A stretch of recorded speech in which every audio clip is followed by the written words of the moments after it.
کہ ہمارے وجود سے ہماری مسجدیں خالی ہو جائیں؟ نہیں، نہیں کہتے میرے عزیز. سنیت تو اسے کہتے ہیں ٹرین چھوٹے چھوٹے لیکن مفتی اعظم ہند کی نماز نہ چھوٹے.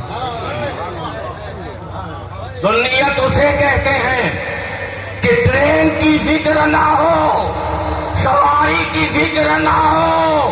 جب مولا کی فکر ہوتی ہے تو سواری بھی منتظر رہتا ہے. مولا کو راضی کر لو تو ساری مخلوق تمہارے قریب. مولا کو راضی کرو نا. پھر روتے کیوں ہو؟ کیوں پریشان ہو؟ روتے ہو کہ ہم بہت پریشان ہیں، ہم بہت پریشان ہیں.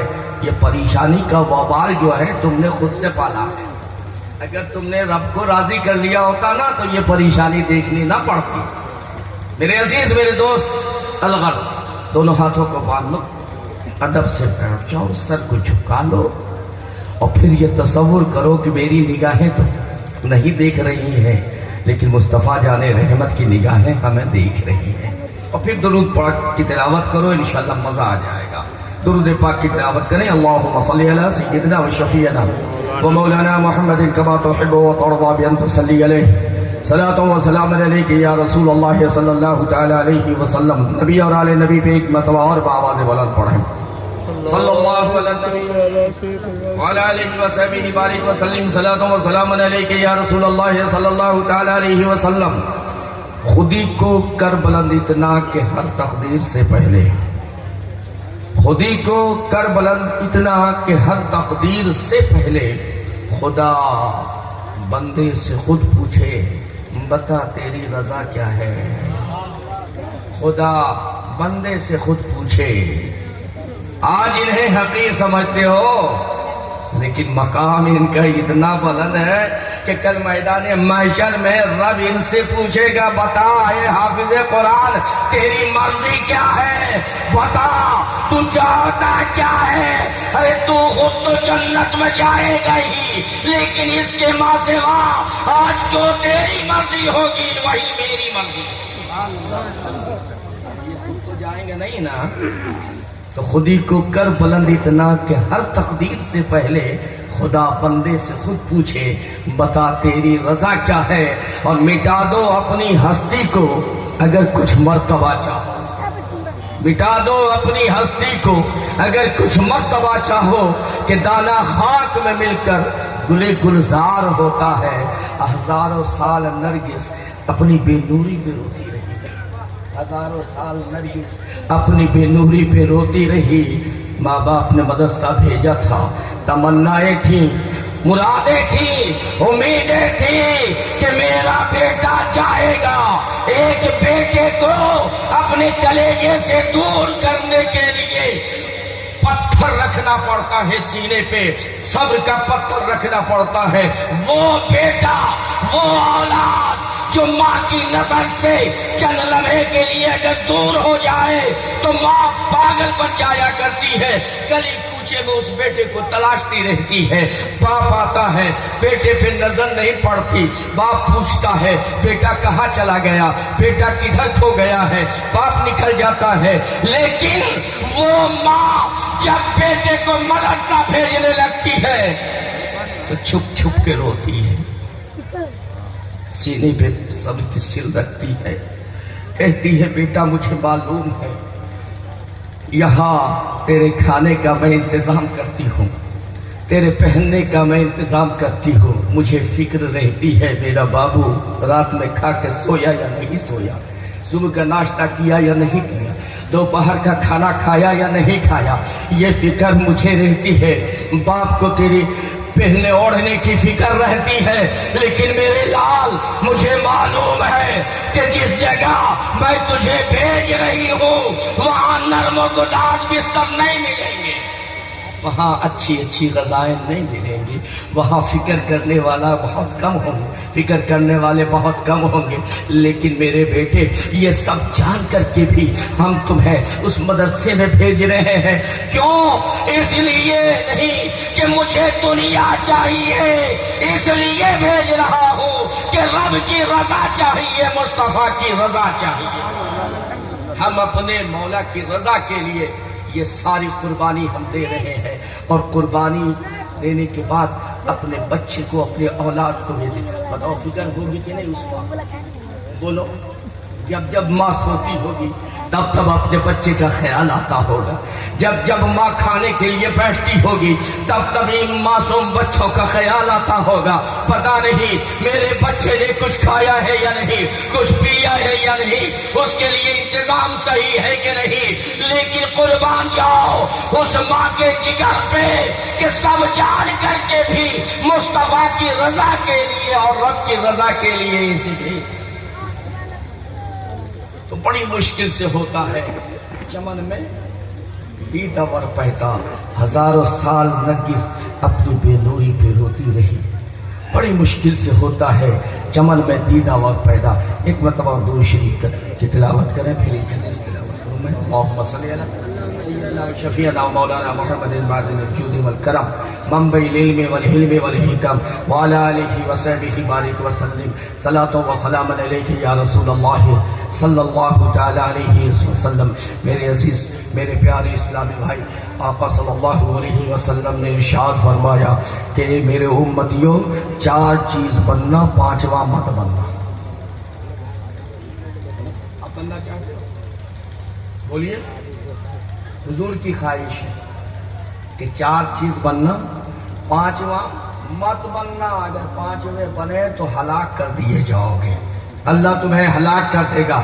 صحابی تڑپ گئے، کہا یا رسول اللہ یہ آپ کا چناؤ ہے، یہ آپ کی خواہش ہے۔ میرے آقا نے ارشاد فرمایا ہاں یہ میری خواہش ہے کہ اگر کچھ بننا ہے تو 4 بننا، 5واں ہرگز مت بننا۔ صحابہ نے پوچھا یا رسول اللہ وہ کون سی چیز ہے؟ تو میرے آقا نے ارشاد فرمایا کن عالمن، کن عالمن، عالم بن جانا۔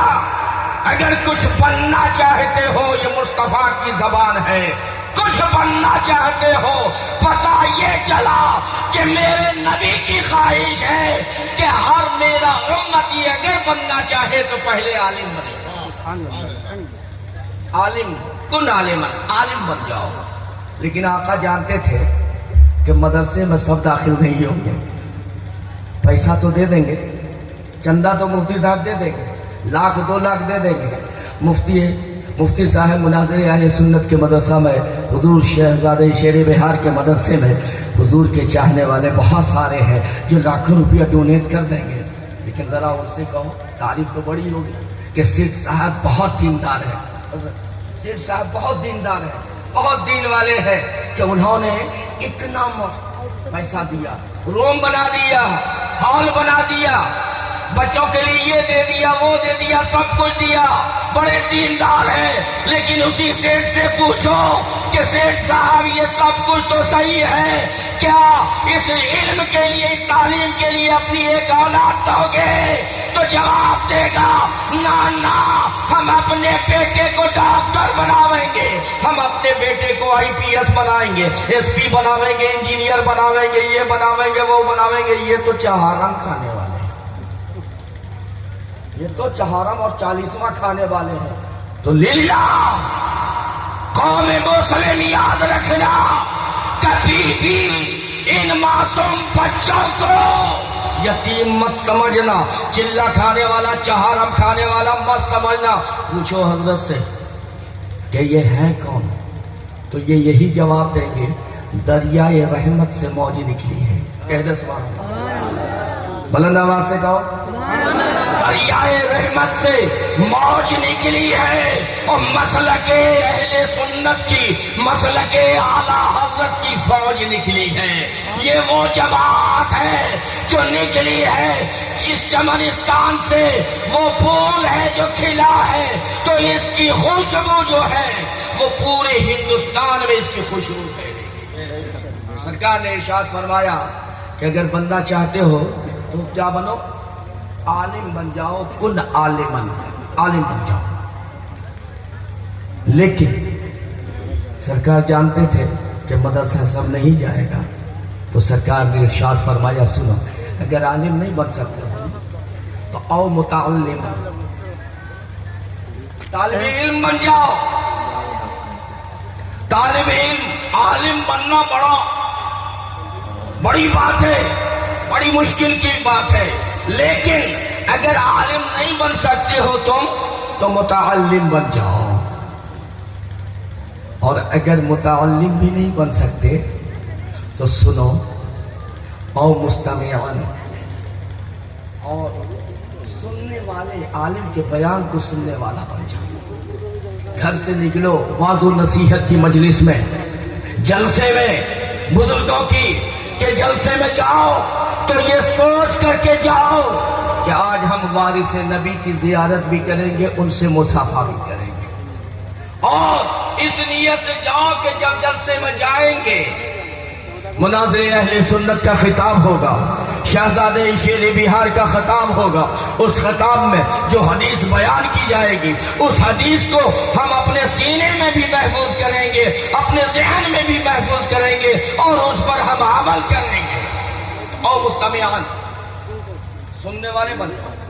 اور اگر یہ بھی نہ ہو سکے تم سے کہ مستمعان نہ بن سکو, سننے والے بھی نہ بن سکو, چھٹی نہیں ہے, کاروبار میں الجھے ہوئے ہو, وقت نہیں مل رہا ہے, تو ایک چیز تو ضرور بن جاؤ, آخری چیز, اور محبت. ان علماء سے, حفاظ سے, ان شہزادگان سے, ان پیران اعظام سے محبت کرنے والے بن جاؤ. ان سے پیار کرو, ان سے محبت کرو. جب تم ان سے محبت کرو گے تو میری نگاہ میں محبوب ہو جاؤ گے. لیکن سنو, یہ 4 چیز تو بننا, 5ویں چیز مت بننا. حضرت میں نے پوچھا اپنے اساتذہ سے کہ حضور 5ویں چیز کیا ہے, تو میرے اساتذہ نے کہا کہ جو آج قوم مسلم کرتی ہے, جو سب سے زیادہ قوم مسلم کرتی ہے کہ 4 چیز کو چھوڑ دیتی ہے لیکن 5ویں چیز کو پکڑے ہوئے ہیں. حضور نے کہا کہ 4 پکڑو, 5ویں کو چھوڑ دو. لیکن قوم اتارو ہو گئی کہ نہیں, ہم یہ 4 نہیں بلکہ 5ویں ہی کو پکڑیں گے. پوچھا گیا 5واں کیا ہے یا رسول اللہ؟ کہا ان سے حسد کرنے والے مت بنو, ان سے بغض و عناد کرنے والے نہ بنو. مولانا بڑا اچھا کھا رہے ہو, بڑا اچھا پی رہے ہو, بائک پہ چل رہے ہو, ارے سب کچھ کر رہے ہیں, تمہاری طرح سود تو نہیں کھا رہے ہیں, بیاج تو نہیں کر رہے, کچھ اور تو نہیں کر رہے. تو قوم مسلم اگر کامیاب بننا چاہتی ہے تو ان 4 میں سے کوئی ایک بن جائے. 5واں نہ بنے کہ مسجد میں امام کے پیچھے نماز پڑھے اور باہر نکل کر چائے خانے میں اپنے امام, اپنے مفتی, اپنے پیران اعظام کے خلاف شکوہ شکایت اور غیبت کرے, ان سے حسد و بغض و عناد رکھے. سرکار نے ارشاد فرمایا اگر ایسا کرو گے, اگر تم نے ایسا کیا تو تم ہلاک کر دیے جاؤ گے, برباد کر دیے جاؤ گے. اللہ کی پناہ, اللہ کی پناہ. کبھی ان علماء کا حسد اپنے سینے میں مت آنے دینا, بلکہ ان علماء سے پیار کرو. اگر ان سے پیار کرو گے مصطفیٰ تم سے پیار کریں گے, چونکہ یہ وارث ہیں حضور کے. حضور نے اپنا وارث انہیں بنایا ہے. جب ان سے تم پیار کرو گے تو حضور آپ سے پیار کریں گے. ان بچوں کی مدد کرو, ان سے پیار کرو, ان سے شفقت کرو گے. بتاؤں میں یہ کون ہے, یہ کتنے اچھے ہیں, 5 ہیں. یہ 5 کی نسبت کتنی پیاری نسبت ہے. یہ 5 آپ جانتے ہیں نا, 5 کو جانتا ہے. سنی کون نہیں جانے گا, 5 سنی جانتا ہے, ہر سنی جانتا ہے. بیدم یہی تو 5 ہے. مقصود کائنات خیر النساء حسن حسین مصطفیٰ علی, یہ 5 کی نسبت ہے.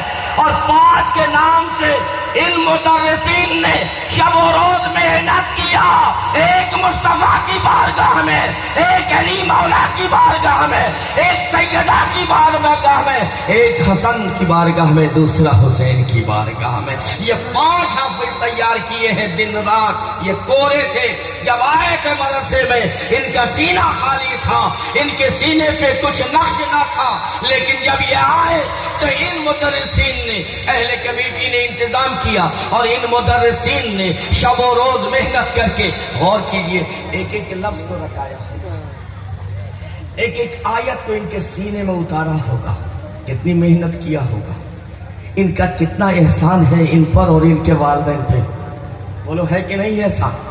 آیا تھا پورا تھا، لیکن اب جو جا رہا ہے تو حافظ قرآن بن کر کے جا رہا ہے، اب جا رہا ہے تو شان اس کی یہ ہے کہ من قرأ القرآن وحفظه وعمله وادخله الله الجنة وشفعه في 10 من اہل بیتہ كلهم قد استوجب النار۔ اب اس کی شان یہ ہو گئی، اس کی عظمت یہ ہو گئی، جس کی شان کے متعلق میرے آقا صلی اللہ علیہ وسلم نے ارشاد فرمایا، سنو سنو سنو صحابیوں سنو، اگر اللہ نے جس جماعت کو دنیا میں ہی جنت کی بشارت دے دی ہے، اس جماعت کو دیکھنا چاہتے ہو؟ صحابی ہاتھ باندھ کے کھڑے ہو گئے، یا رسول اللہ ہم اس جماعت کو دیکھنا چاہتے ہیں، وہ کون خوش نصیب جماعت ہے جسے اللہ نے دنیا میں ہی جنت کی بشارت عطا فرمائی ہے؟ سرکار نے ارشاد فرمایا، سنو سنو، وہ طالب، بولو، وہ طالب علم ہے، وہ حافظ قرآن ہے، جنہیں دنیا میں ہی جنت کی بشارت عطا فرمائی ہے۔ میرے آقا صلی اللہ علیہ وسلم نے انہیں اپنا مہمان قرار دیا کہ یہ ہمارے مہمان ہیں، آپ لاکھ ترقی کر جاؤ گے، بہت بڑے سیٹ ہو جاؤ گے، بہت بڑے سیٹ ہو جاؤ گے، کروڑ پتی ہو جاؤ گے، لیکن مصطفیٰ کے غلام ہی رہو گے، مصطفیٰ کے مہمان نہ بنو گے۔ اور یہ وہ طالب علم ہے جنہوں نے روکھی سوکھی کھا کر کے اور یہ علم حاصل کیا ہے۔ تو مدرسہ کو یتیموں کی آماجگاہ مت سمجھنا، مدرسہ تمہارے ایمان کی حفاظت کے لیے قائم کیا جاتا ہے، مدرسہ تمہارے عقیدے کی حفاظت کے لیے قائم کیا جاتا ہے، مدرسہ دین کا قلعہ ہوتا ہے، اگر اس سے تم محبت کرو گے وہ جتنا بڑھتا جائے گا تم ہماری قوم اتنی بڑھتی جائے گی، مدرسہ جتنا خوشحال ہوگا اس گاؤں کے لوگ اتنے ہی خوشحال ہوں گے، کیونکہ مدرسہ جب آتا ہے تو خدا کی رحمت ساتھ آتا ہے، مدرسہ جب قائم ہوتا ہے تو خدا کی رحمتیں آتی ہے، برکتیں آتی ہیں، نزول پر برکت کا نزول ہوتا ہے۔ کیوں؟ صرف اس لیے کہ مدرسہ میں کوئی اور باتیں نہیں سکھائی جاتی، مدرسہ میں قرآن کی تلاوت کی جاتی ہے، اور جب وہ فضاؤں سے معطر ہوتا ہے، جب فضاؤں میں کھلتا ہے تو پھر یقین جانو میرے عزیز میرے دوست، اس مدرسے کا فیضان اس پورے گاؤں پہ، پورے سماج پہ ہوتا ہے، اور اس کے صدقے میں اللہ ہر ایک گھر میں برکتوں کا نزول فرماتا ہے، برکت ہی برکت ہوتی ہے۔ اور میں ایک واقعہ ذہن میں آ گیا، اجازت دو تو سناؤ، سنو گے؟ سنو گے؟ اچھا، میرے عزیز میرے دوست، محمود غزنوی بڑا مشہور بادشاہ ہے، تہجد گزار ہے، نمازی ہے، آج کے بادشاہ کی طرح نہیں، پرائم منسٹر کی طرح نہیں، بلکہ محمود غزنوی اسلام کا وہ سلطان تھا کہ جو دن میں تو فوج کشی کرتا تھا، عدل و انصاف کرتا تھا، لیکن رات کی تاریکی میں وہ نکلتا تھا اور قوم کی خبر گیری کیا کرتا تھا، گلی گلی کوچہ کوچہ گھومتا تھا، اور فاروق اعظم کی سنت کو اپناتے ہوئے ہر گھر کی خبر گیری کرتا تھا کہ میرے قوم میں کون ایسا ہے، میری رعایا جو بھوکی سوئی ہے، کون ایسا ہے جو پریشان حال ہے، اس کی خبر گیری کرتا تھا، صبح ہو کر کے اس کی مدد کیا کرتا تھا۔ ایک موقع سے ایک رات ایسی آئی کہ یہ اپنے وزیروں کے ساتھ، اپنے سپاہیوں کے ساتھ جلوس لے کے نکلا ہے، خبر گیری کرنے کے لیے، رعایا سے معلومات حاصل کرنے کے لیے نکلا ہے، رات کی تاریکی ہے، چلا جا رہا ہے، ایک چوراہے پہ جب یہ پہنچتا ہے تو سامنے اسے ایک مسجد نظر آتی ہے، اس مسجد کی سیڑھی پہ ایک چھوٹا سا ننھا سا بچہ ہے جو ہاتھ میں کتاب لیے ہوئے ہے، سامنے بنیے کی دکان ہے، اور اس بنیے کی دکان میں روشنی چل رہی ہے، شمع چل رہا ہے، اس سے جو روشنی چھن چھن کر کے باہر آتی ہے، یہ معصوم بچہ وہاں جاتا ہے، کتاب کو کھولتا ہے، اسے پڑھتا ہے، پھر کتاب کو اپنے زبان پہ چڑھاتا ہے، پھر کتاب کو بند کرتا ہے، مسجد کی سیڑھی پہ آتا ہے، اور مسجد کی سیڑھی پہ آنے کے بعد جھوم جھوم کر کے اسے یاد کرتا رہتا ہے۔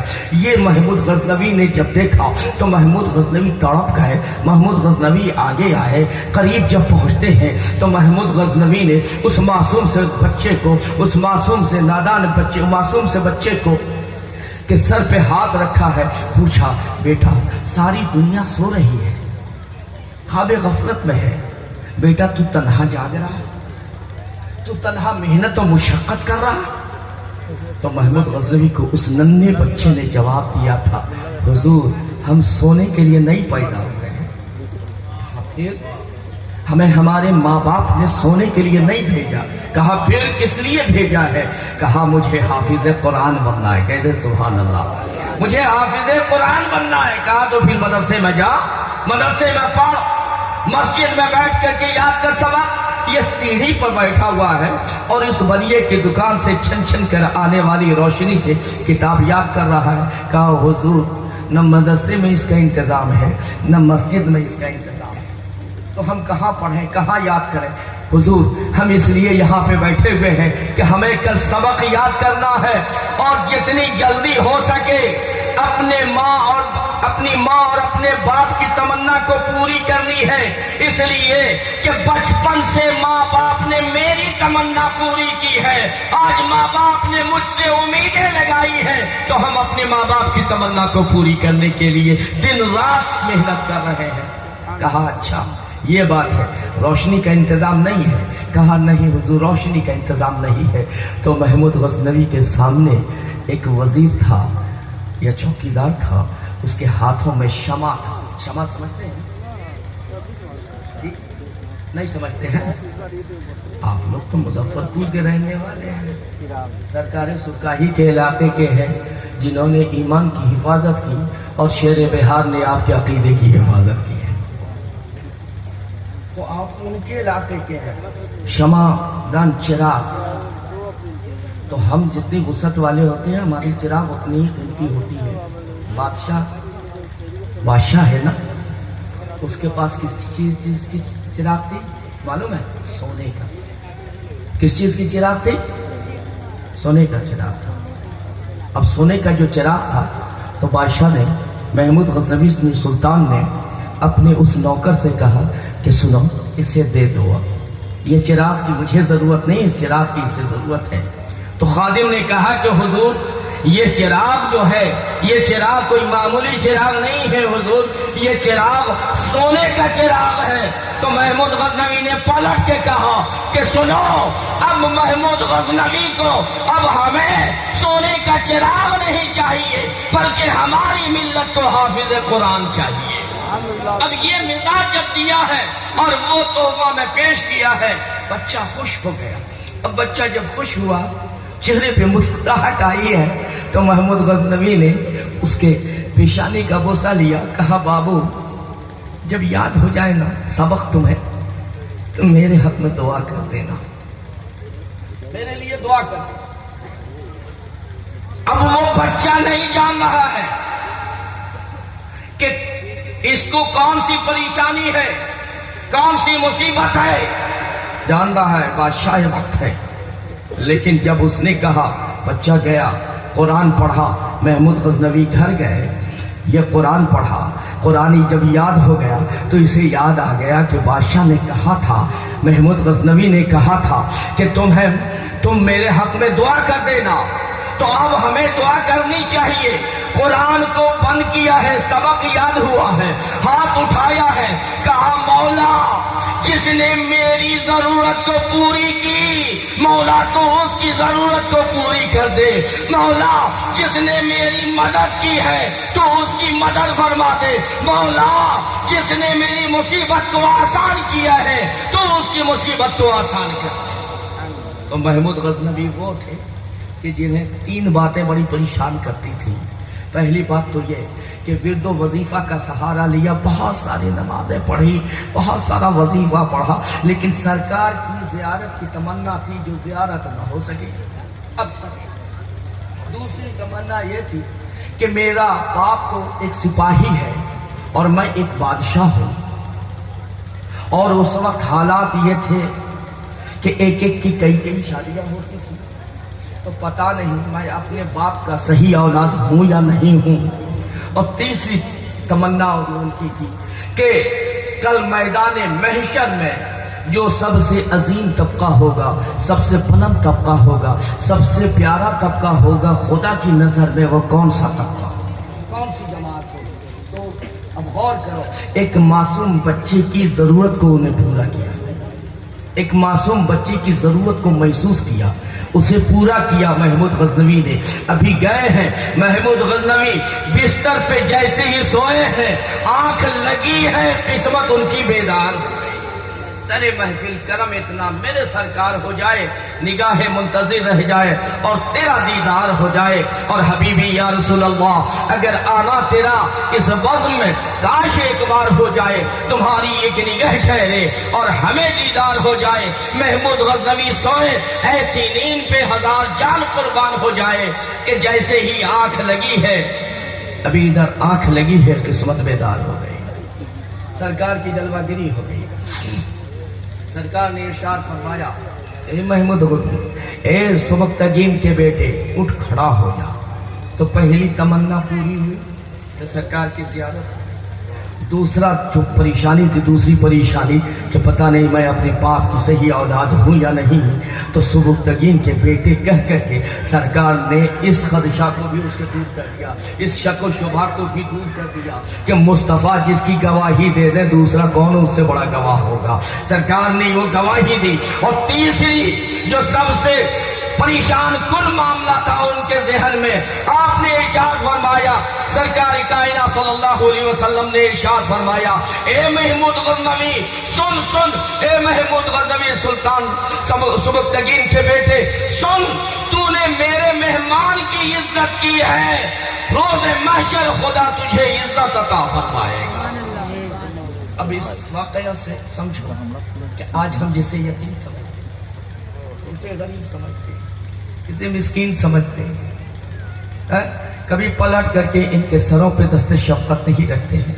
ارے یہ تو وہ ہے جو ماں باپ کو چھوڑ کر کے مدرسے میں آئے ہیں، ان کا حق ہے کہ ان سے ان کی ضرورت کو پوچھو، ان کی ضرورت کو پوری کرو۔